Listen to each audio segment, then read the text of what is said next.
Vida nueva, encuentro con Jesús.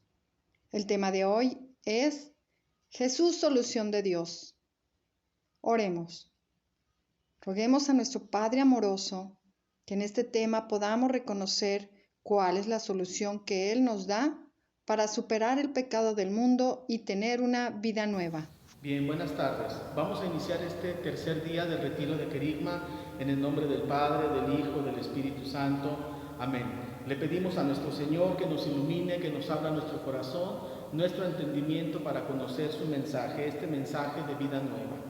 Muy bien, haciendo entonces un resumen. Hacemos un resumen de los 2 días anteriores porque es importante que lo hagamos. Dios nos ama, Dios te ama como hijo único que eres de Él, como si fueras su hijo único. Él te ama de una manera personal, de una manera uno a uno, y Él te conoce desde que naciste. Él conoce cada acto de tu vida y así te ama. Es más, Él no pide que lo ames. Él lo que te pide es que te dejes amar por Él. Punto número 1. Punto número 2. ¿Por qué no podemos experimentar ese amor de Dios si es tan grande y es tan sublime? Pues no lo podemos experimentar plenamente porque existe el pecado. El pecado tuyo, el pecado mío, el pecado del mundo se levanta entonces como una barrera de tamaño infinito. Imagínate a Dios de un lado, al hombre del otro, y en medio una barrera que es el pecado. Imagínate esa barrera, una pared infinitamente larga, infinitamente alta e infinitamente ancha, construido con cada uno de los ladrillos que representa cada uno de los pecados de todos nosotros. Cada uno de los pecados cometidos por cada hombre, por cada mujer, por cada niño, del pasado, del presente, del futuro, de toda religión, de toda raza, está representado en ese muro. Entonces no puede haber contacto real para sentir ese amor sublime de Dios que Él tiene para con nosotros, puesto que está en medio del pecado. Entonces podemos decir, pues estamos fritos porque ¿qué vamos a hacer para poder derribar toda esa pared de pecado? Si no puedo ni siquiera con mis pecados personales, si soy experto en caer otra vez en mis pecados favoritos, ¿qué vamos a hacer? Ni aunque todos los hombres de todo el mundo nos pusiéramos a rezar todos los días, a todas horas, a hacer ayuno, penitencia, oración, no podríamos entre todos quitar el más pequeño de los pecados, del más pequeño de los niños, de alguno de ellos. No podríamos hacerlo. No tenemos los hombres los recursos necesarios para quitar uno solo de nuestros pecados. ¿Y por qué me atrevo a decirte esto? Pues porque así lo es, porque si fuera de forma contraria, no hubiera sido necesaria la venida de Jesucristo. Jesucristo viene al mundo porque Él es la solución que Dios pone a esta barrera de pecado. Entonces Jesucristo, aquí lo ves, Jesucristo en la cruz, Jesucristo en su vida, Jesucristo en su pasión, Jesucristo en su resurrección, es la solución que Dios Padre da a este problema de pecado en el cual nosotros vivimos. Y déjame decirte que esta solución tiene 4 características. En primer lugar, es una solución única, es decir, Dios Padre da una única solución para el pecado del hombre, y esa única solución es su Hijo. No hay otra solución, porque además es una solución perfecta, es una solución real, es única solución. Una única venida de Jesucristo al mundo fue suficiente para vencer el pecado del mundo. Primera característica es que es solución única. Segunda característica, es una solución verdadera. El hombre puede encontrar muchas soluciones, pero son soluciones falsas. Y entonces el hombre se agarra buscando, ante la negativa de Dios, ante el no querer recurrir a Dios, el hombre busca otro tipo de soluciones. Ya lo vimos en el tema anterior. El hombre recurre a la hechicería, recurre a los falsos dioses de la economía, cuando debemos ser claros en nuestra mente y en nuestro corazón que la única solución es Jesucristo nuestro Señor. Entonces, es solución única, es solución verdadera. Tercera, es solución definitiva. Dios viene y borra el pecado del mundo de manera definitiva para siempre, no tiene que volver a venir. Es decir, el pecado ya fue vencido. El demonio ya fue derrotado. Satanás ya no reina en este mundo. Todo lo que vemos actualmente de porquería en el mundo son patadas de ahogado del diablo. Es un pobre diablo que está derrotado. Es como un perro encadenado, muerto de hambre, maldito, que está dando sus últimos ladridos porque está terminado. Fue vencido por Jesucristo en la cruz. Entonces, Jesucristo como solución de Dios, te digo, tiene 4 características. Es solución única, es solución verdadera, es solución definitiva y además, muy importante, es solución integral. ¿Qué quiere decir esto? Que aplica a cada área de tu vida y a cada área del mundo. El día que tú y yo nos decidamos a incluir a Jesucristo en mi vida familiar, mi vida va a ir mejor. El día que yo decida aplicar a Jesucristo en mi vida laboral, mi trabajo va a ir mejor. El día que yo decida incluir a Jesucristo en la educación de mis hijos, esa educación y formación de mis hijos va a ir mejor. Imagínate lo que ocurriría si decidiéramos como humanidad y como mundo incluir a Jesucristo en el gobierno de las naciones, en la economía, en la ecología. Jesucristo tomaría, porque nosotros lo permitimos, la rienda de este mundo. Jesucristo, al ser solución única, verdadera, radical, integral, terminaría con todos los problemas del mundo, pero tú y yo no lo hemos aceptado. Bien. ¿Cómo lleva a cabo Jesucristo este acto? ¿Cómo lleva a cabo Jesucristo este acto de redención? Este acto de remisión del pecado. Nosotros no podríamos solos. Él tiene que venir y comienza, tú conoces la historia, de la manera igual que cualquiera uno de nosotros. Él viene y se encarna en el vientre de María, en el vientre virginal de María, es decir, Él nace como cualquiera de nosotros, de una mujer. Entonces Él comienza a santificar desde el embarazo. Comienza a santificar el matrimonio. Él nace en una familia. Jesús, José y María forman una familia. Él nace dentro de una familia, santifica la familia. Él nace como niño, no nace como adulto, nace como niño y lleva toda su infancia, santifica la infancia, camina por nuestras calles, camina por nuestros pueblos, santifica las calles y los pueblos de este mundo. Él viene, trabaja en el taller de carpintero, santifica el trabajo. Y desde ahí Él comienza a poner solución. Pero hay dos actos infinitamente importantes, de valor infinito, que son los que llevan a derrocar para siempre el pecado del mundo. Estos 2 actos que te voy a narrar ahora y que tú ya conoces, son los 2 actos vicarios, sublimes, de amor y de locura, porque no se explican de otra manera. Son 2 actos con los cuales Jesucristo, en favor tuyo y en favor mío, sin que tú y yo lo merezcamos, termina con el pecado del mundo. Ven, acompáñame, te lo voy a mostrar. Muy bien, Jesucristo viene al mundo por indicación de Dios Padre. Dios Padre le encomienda una tarea a Dios Hijo, y esa tarea es limpiar el pecado del mundo. Entonces Jesucristo, en una plena obediencia total para con su Padre, viene al mundo y lleva a cabo 2 actos importantes. El primero, ¿cuál es? El primero, tú y yo hemos asistido a misa y vemos que en el sacrificio del altar, en el sacrificio eucarístico, se lleva a cabo el más grande de los milagros, que es la transubstanciación. Es decir, Jesucristo, Dios mismo, se queda en el sacrificio del altar como alimento permanente para el hombre que decida aceptarlo, para que el hombre no vuelva a ser presa del pecado. Entonces Jesucristo deja aquí en el sacramento del altar el remedio pleno, total, absoluto y permanente para terminar con el pecado del hombre, para que el hombre, una vez que lo decida, pueda estarse alimentando de manera permanente, diario, si así lo desea, del sacramento, del sacrificio puro y santo que se lleva a cabo en el altar. el vino, el trigo, transformados en cuerpo y sangre, siendo uno con el sacrificio de la cruz.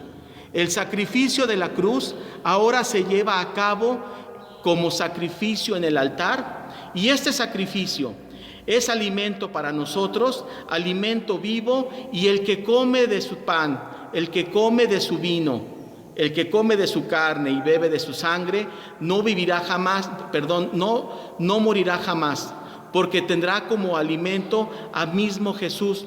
Mismo Jesús entonces viene y se posa dentro de quien lo come, dentro de quien lo bebe, y se vuelve protector del alma contra el pecado. Esta es la primera solución que Dios da. Le pide a Jesucristo, su Hijo único muy amado, que se quede en forma de pan en remembranza y conmemoración del sacrificio del altar, para que quien lo coma se mantenga con vida, se mantenga con Dios presente en su corazón y se mantenga preparado para la vida futura. Este es el primer acto con el cual Jesucristo termina con el pecado del mundo. Pero hay un segundo acto de amor que te lo voy a presentar ahora. Acompáñame al huerto de los olivos, acompáñame al huerto de Getsemaní y veamos allí la maravilla del acto que Jesucristo hace por ti y por mí. El siguiente acto de amor, el siguiente acto de perdón que lleva a cabo nuestro Señor Jesucristo, lo lleva a cabo en el huerto de Getsemaní. Te voy a recordar la historia. Está Jesucristo en la última cena, por primera vez lleva a cabo el acto sublime de la transubstanciación, es decir, de que el pan y vino se conviertan en cuerpo y sangre. Termina la última cena, es el lavatorio de los pies, ya recordamos toda esta historia hermosa, y Jesucristo se va con los 11, porque ya nada más le quedaban 11, se va con los 11 al huerto de los olivos, al huerto de Getsemaní. Déjame decirte que él tenía esta actividad de ir a orar al huerto de Getsemaní como una práctica común. Para él era relativamente común ir al huerto de Getsemaní. No era la primera vez que iba, ni la primera vez que se pedía acompañar de sus discípulos. Entonces les pide a sus discípulos que lo acompañen al huerto de Getsemaní. Llega él al huerto de Getsemaní y les pide a sus discípulos que se queden a un lado mientras él se interna hacia adentro del huerto de los olivos. Vamos a escuchar la narración en el Evangelio.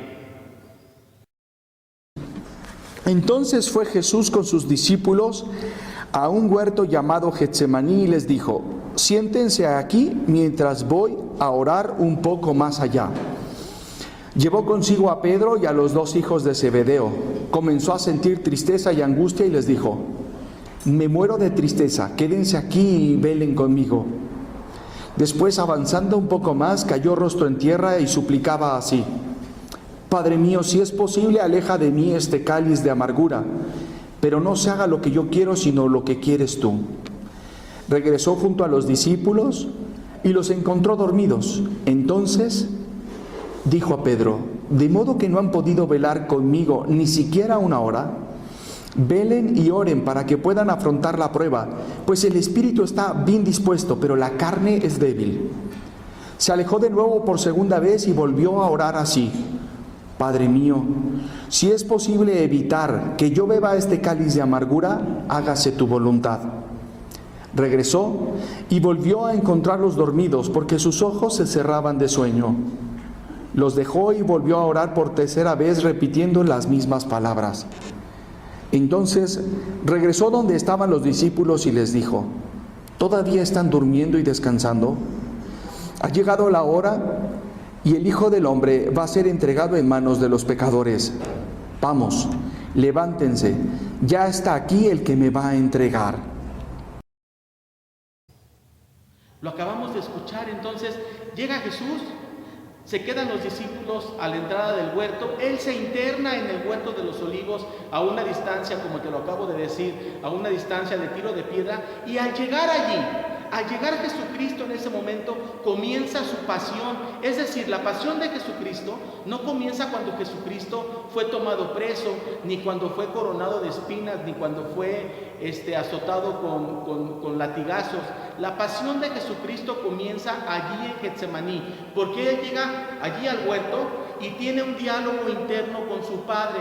Jesucristo, Dios Hijo, tiene un diálogo muy fuerte, muy intenso con su Padre, y le dice: Dios Padre, aquí estoy, ha llegado el momento, tú y yo sabemos para qué vine a este mundo.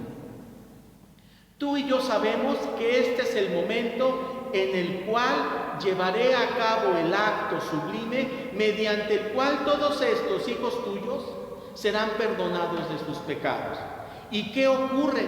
Que Jesucristo, delante de Él, comienzan a desfilar cada una de las personas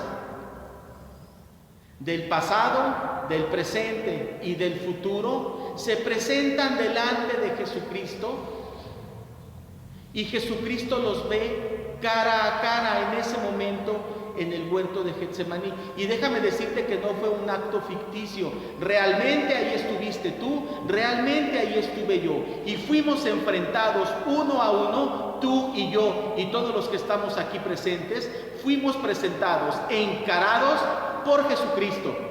Jesucristo nos miró a los ojos, tomó tu pecado, tomó mi pecado y lo hizo propio. Es decir, tú y yo, déjame ponerlo en primera persona, yo, pecador, fui presentado delante de Jesucristo en ese momento con todos y cada uno de mis pecados.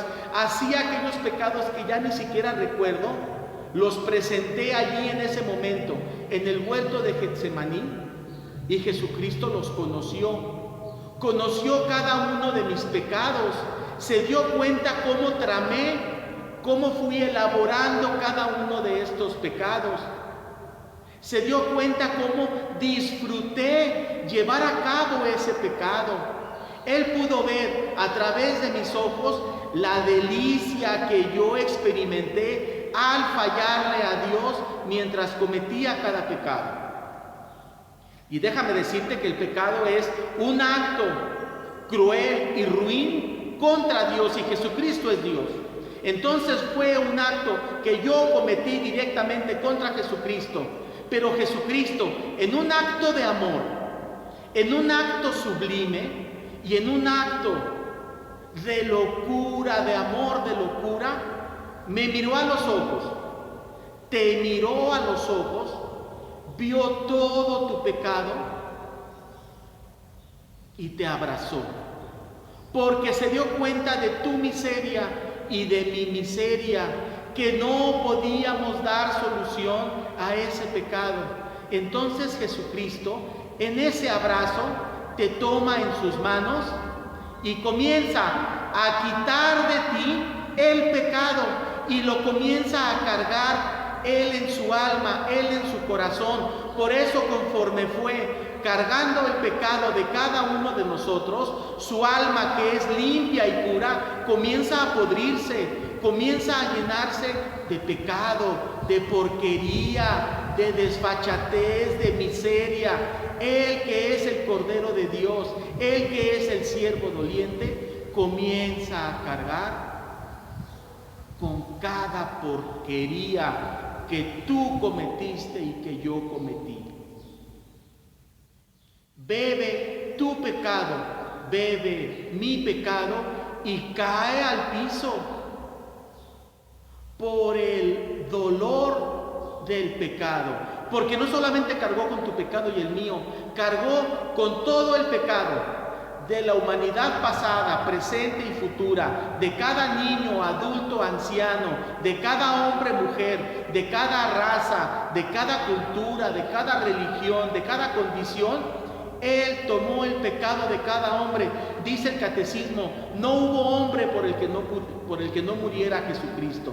Entonces imagínate todo el peso del pecado del mundo cargado sobre un solo hombre. Y tú y yo lo hemos visto en las películas, que anda por allí el diablo en el huerto de Getsemaní y el diablo le dice a Jesucristo: también vas a cargar el pecado de ese hombre, también vas a cargar el pecado de esa mujer, ni siquiera te lo van a reconocer, ni siquiera te lo van a agradecer, y tú vas a cargar con ese pecado. Y Jesucristo, en ese acto de amor, toma el pecado, lo hace Él y te exprime como una esponja y te deja limpio. Te deja limpio de pecado. Y entonces Él, Jesucristo, se presenta delante del Padre y te presenta a ti y dice: Padre, aquí estoy yo, tu Hijo Jesucristo, y aquí está Manuel, tu Hijo. Manuel no podía con su pecado. Padre, yo asumo el pecado de Manuel, dice Jesucristo. Yo asumo el pecado de Manuel, el pecado de Sofía, el pecado de Luis, el pecado de Carlos, de cada uno de estos hombres y mujeres, de toda la humanidad. Yo cargo con el pecado de ellos. Y entonces, Padre, te presento a Manuel, te presento a Carmen, te presento a Luis, limpios de pecado. Ellos ya no te deben nada. Lo que fueras a hacer contra ellos, Padre, hazlo ahora contra mí. Si ellos merecían el castigo, ahora el castigo lo merezco yo, Padre. Eso hizo Jesucristo por ti. Asumió tu pecado y se presentó como único responsable de tu pecado, como si Él lo hubiera cometido. Por eso, cuando Jesucristo está delante de Poncio Pilatos y es acusado, ni siquiera mete las manos. ¿Por qué? Porque Él sabía que Él era culpable y Él sabía que tenía que pagar. ¡Qué amor de locura que tiene Jesucristo por ti y por mí!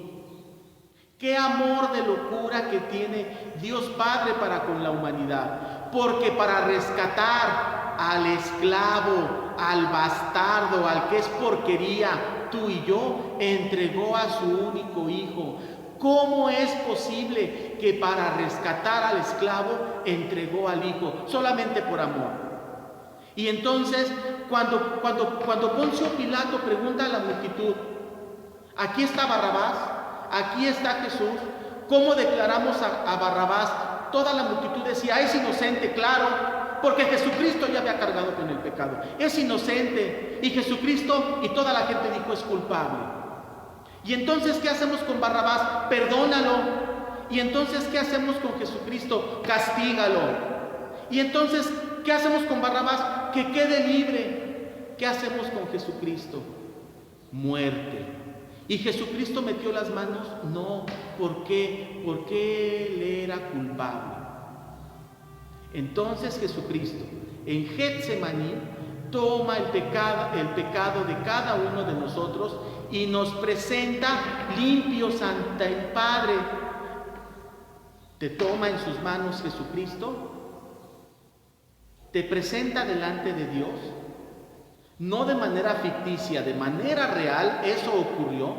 Te presentó delante de Dios en Getsemaní y le dijo a Dios Padre: Dios Padre, Padre mío, aquí está tu Hijo, ya es inocente, yo soy el culpable, dame muerte a mí y a Él. No solamente déjalo limpio, no solamente perdónalo, sino que acéptalo como tu Hijo, acéptalo como heredero del reino de los cielos.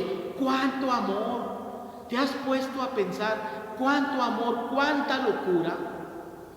¿Cuánto amor de locura tiene Jesucristo? ¿Cuánto amor de locura tiene el Padre para entregar a su único Hijo, para que tú seas heredero y ahora hijo predilecto de Dios, heredero del reino de los cielos? Ese es el acto. Entonces, para terminar, Jesucristo viene como solución al mundo para con todo el pecado que fue cometido por el hombre, todo el pecado que es cometido por el hombre y todo pecado que será cometido por el hombre, ya fue pagado. La deuda está saldada. Lo único que necesitas tú es decir, acepto.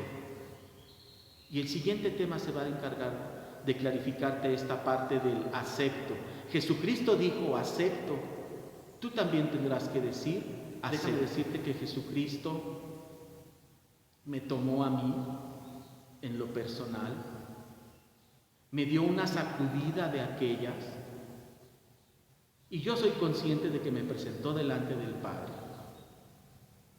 Me presentó delante del Padre, y yo estoy igual que tú, en este proceso de diario decir acepto, porque es de diario, no es un acepto para toda la vida, porque el hombre es débil. Tú y yo vamos a caer, vamos a seguir cayendo, pero cada día, cada mañana, cada tarde y cada noche debemos aceptar el perdón del Padre y decirle, Señor, tu Hijo pagó por mí, permíteme que yo te retribuya con ese amor. Entonces Jesucristo, Hijo único de Dios, nacido del Padre antes de todos los siglos, es la solución única, verdadera, radical e integral para la solución del pecado. Y entonces yo te invito, hermano mío, que digas junto conmigo, ¡viva Cristo Rey! ¡Viva Cristo Rey, el Cordero de Dios que quita el pecado del mundo! Porque tú y yo somos libres. Tú y yo podemos mirar el día de hoy cara a cara sin merecerlo, porque Jesucristo pagó por ti y fuimos y somos y seremos aceptados primeramente Dios en la casa del Padre. ¡Viva Cristo Rey! ¡Viva Cristo Rey, el Cordero de Dios que quita el pecado del mundo!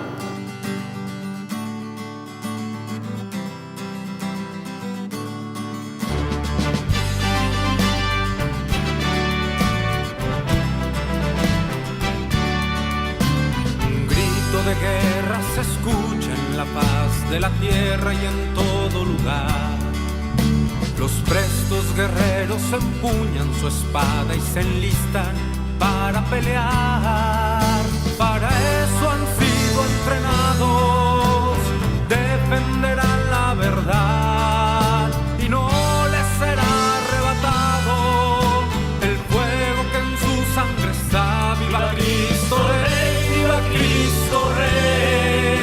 El grito de guerra que enciende la tierra. ¡Viva Cristo Rey! Nuestro soberano Señor, nuestro capitán y campeón. Pelear por Él es todo un honor.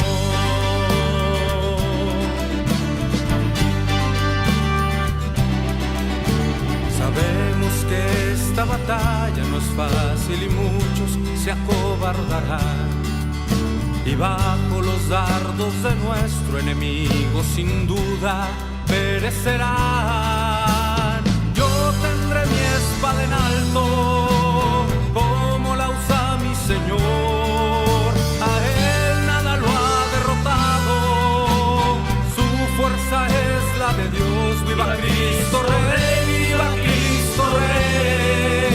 El grito de guerra que enciende la tierra. ¡Viva Cristo Rey! Nuestro soberano Señor, nuestro capitán y campeón. Pelear por Él es todo un honor.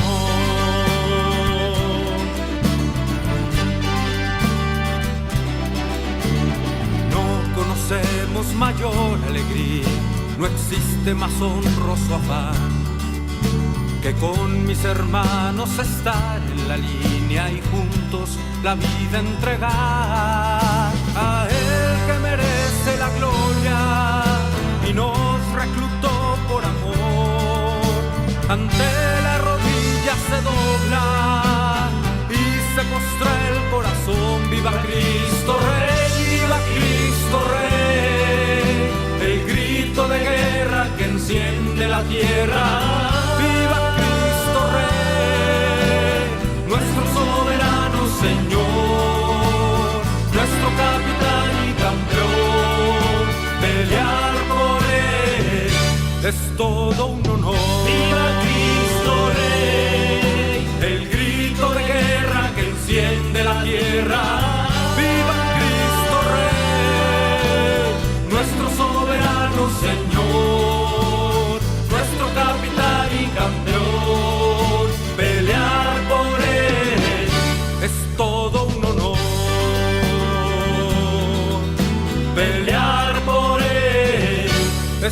todo un honor.